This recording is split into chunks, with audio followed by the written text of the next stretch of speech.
Beaucoup pour vos explications. Moi, je souhaitais revenir sur deux questions qui semblent, dans le cadre de la PMA, être particulièrement problématiques et philosophiquement et juridiquement. La première, c'est celle de la marchandisation du corps humain, parce que quand on dit PMA pour toutes, on a bien évidemment des couples d'hommes qui aimeraient accéder à la paternité et qui vont souhaiter la gestation pour autrui, puisqu'ils ne pourront jamais procréer eux-mêmes, en vous opposant le même argument que vous mettez en œuvre pour justifier la PMA pour toutes, c'est-à-dire la technologie le permet.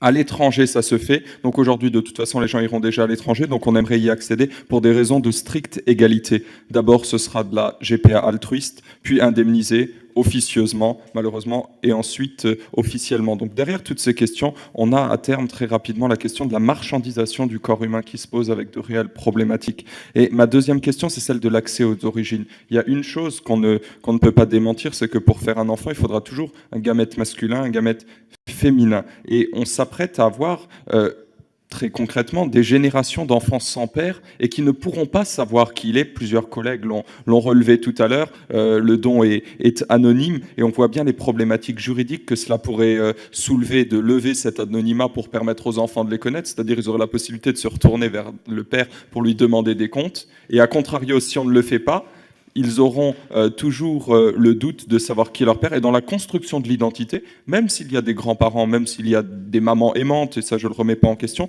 ça pose une vraie question de se dire qu'il y aura des générations d'enfants qui ne pourront pas savoir qui est leur papa.